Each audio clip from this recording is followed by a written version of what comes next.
Allô, allô, allô, allô, bonjour à tous mes futurs compatriotes canadiens. J'espère que vous allez très très bien. Merci pour tous vos encouragements. Merci pour les nouveaux abonnés. Et aujourd'hui, je vais parler de l'immigration en tant que candidat d'une province. Parce qu'il y a plusieurs qui m'ont demandé si je pouvais parler du processus, surtout du Canada Atlantique, parce que c'est le Canada Atlantique qui a le vent en poupe en ce moment. Mais avant ça, pour ceux qui ne sont pas encore abonnés et pour ceux qui écoutent, qui lisent et qui ne sont pas encore abonnés, n'hésitez pas de vous abonner. Qu'est-ce que vous attendez? Alors, d'immigration, tout le temps, je vais vous mettre tout dans la barre de description. Parce que des fois, lorsque je fais, je sais que oui, vous êtes fatigué. Il y en a qui me demandent, ah mais tiens, comment est-ce que je vais faire exactement? Je n'ai pas le lien. Donc, je vais toujours mettre le lien dans la barre de description. On ne sait jamais si j'oublie, vous pouvez me le rappeler et je vais le faire. Merci vraiment pour tous ceux qui me suivent et n'hésitez pas de poser certaines questions. Bon, il y en a qui posent des questions comme quoi est-ce que je peux les aider? Juste comme ça, c'est très vague.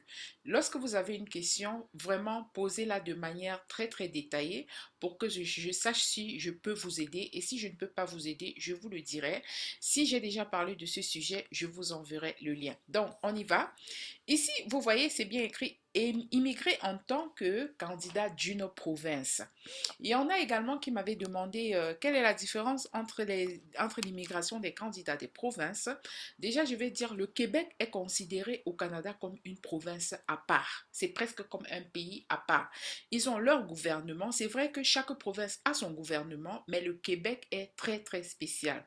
Alors, lorsque on parle du Canada, on va parler de tout le Canada, sauf le Québec. Le Québec a toujours son programme. Ce programme-ci dont je vous parle, vous allez voir, je vais vous présenter les provinces par la suite. Alors, prenez toujours la peine de lire. J'encourage tous mes futurs compatriotes de toujours prendre la peine de lire, hein. On vous dit ici qu'il s'agit du processus d'une demande sur papier pour le programme des provinces. Votre demande, on explique que ça va se dérouler en deux étapes. D'abord, vous devez décider de l'endroit où vous souhaitez vivre au Canada et présenter votre demande à cette province bien précise. On examinera alors votre demande en tenant compte des besoins en matière d'immigration et votre désir réel de vous établir à cet endroit. Ici, lorsqu'ils disent désir réel, c'est de voir jusqu'où vous allez trouver peut-être un employeur, mais également c'est votre niveau d'instruction et une lettre qui demande souvent une lettre à l'intention de vivre peut-être au Canada, quelque chose comme ça. J'en parlerai très prochainement. Donc nous, on veut voir vraiment le processus en gros et vous allez lire à tête reposée et voir exactement comment vous allez procéder. On dit une fois qu'une province ou un territoire a proposé votre candidature, vous devez présenter une demande de résidence permanente à l'immigration, réfugiés et citoyenneté. Et je vais toujours vous dire quelque chose, lorsque vous démarrez le processus du Canada, préparez-vous déjà, si tout marche bien, à déposer la demande de résidence permanente. Parce que après l'invitation, vous avez 60 jours. Donc, il faut, en ce moment, c'est le temps qui court. Donc, préparez-vous financièrement. Et je vais vous montrer, il y a une vidéo que j'ai préparée pour vous montrer combien coûte le projet de l'immigration. Donc, vous devez savoir au départ, avant de vous lancer dans le projet. Ils disent qu'ils vont évaluer votre demande en fonction des lois canadiennes en matière d'immigration. Oui, chaque année, la loi va changer. J'ai partagé également une vidéo avec vous dans laquelle je dis que pour cette année, c'est pas moi qui dis, le gouvernement a prévu de donner comme 420 000 visas aux gens pour le 420 000 pardon, résidences permanentes aux gens pour entrer au Canada. Même ceux qui sont au Canada sont également comptés. Tout ça, c'est sauf le Québec. Les instructions suivantes concernent l'étape 2 dans le processus de la demande. On vous dit que les frais, c'est à partir de 1325. Délai de traitement, c'est de 15 à 19 mois. Vous voyez là, il se peut que vous devriez fournir des données biométriques avec votre demande. Voilà. Et n'oubliez pas, toujours quand vous voyez le bleu comme ça, où le doigt passe, ça veut dire que vous pouvez cliquer pour voir qu'est-ce que ça propose. Ici également. Donc nous, on va aller voir qui peut présenter une demande. On va vous montrer les conditions. Qui peut présenter une demande? L'admissibilité, pour présenter une demande en tant que candidat d'une province, vous devez répondre aux critères de base d'un volet de programme de la province. Ce volet ne doit pas relever l'entrée express. Avoir obtenu une désignation dans le cadre de ce volet. Nous, ici, nous voulons aller dans par exemple, notre province. Ici, comme je l'avais dit dans une autre vidéo, ici, vous allez regarder pour le Nouveau-Brunswick. Vous cliquez là-dessus. Moi, j'encourage beaucoup les gens, Manitoba, Nouveau-Brunswick, Nouvelle-Écosse et ainsi de suite. Donc là, pour le Nouveau-Brunswick, vous voyez, il y a 3 programmes en fait. Pour le Nouveau-Brunswick, ici vous allez voir les liens rapides. Il y a le programme pour travailleurs qualifiés. Et puis les autres programmes, je vais écrire ça dans les commentaires. Là, le volet des travailleurs qualifiés du Nouveau-Brunswick s'adresse aux ressortissants étrangers qui possèdent des compétences de l'éducation. En gros, pour couper court, ça c'est pour ceux qui ont un niveau d'études, comme au-dessus de la licence, ce que nous appelons ici bachelor, quelque chose comme ça. Et puis, vous avez le guide du programme des travailleurs. Ça avait été mis en place, donc ça a été modifié le 5 mars.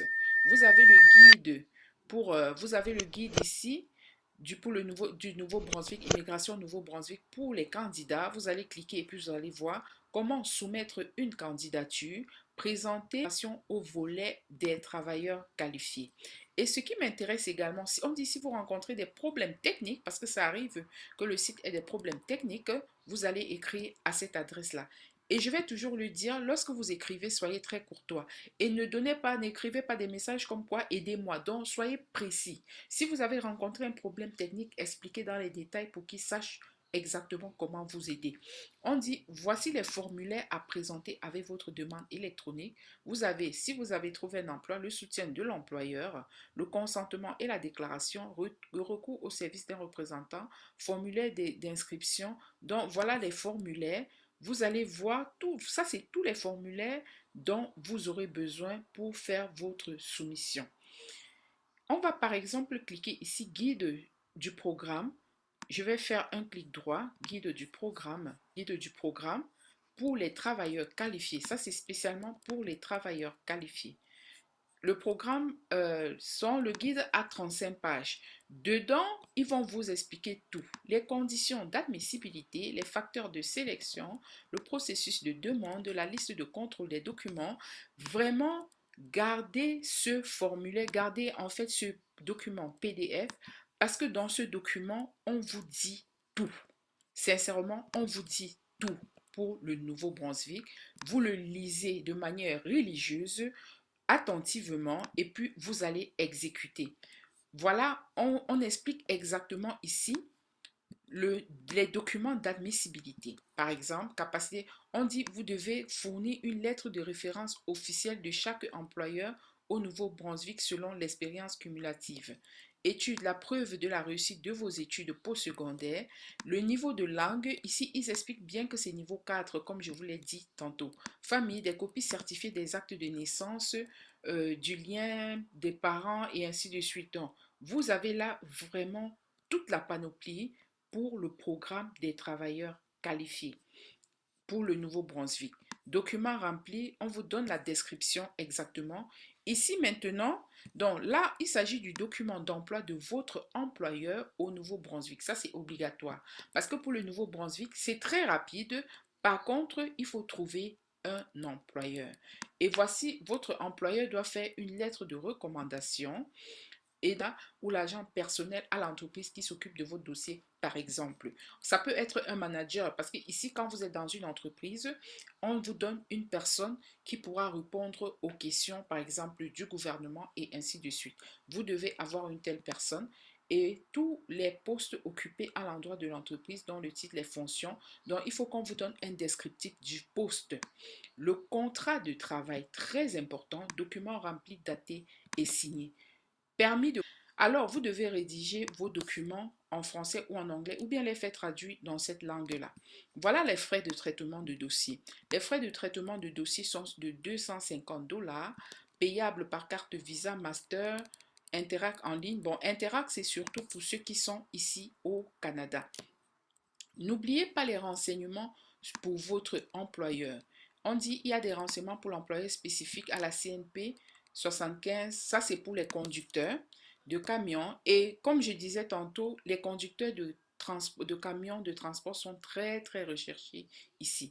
On vous explique également que l'employeur doit être en règle au Nouveau-Brunswick pour être considéré comme étant en règle. Un employeur doit avoir exploité une entreprise. Donc voilà les conditions de manière continue, exploiter véritablement une entreprise, avoir une situation financière saine, être en règle avec les normes de la législation.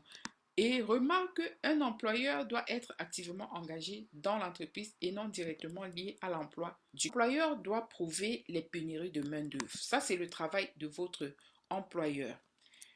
Voilà la suite pour votre employeur.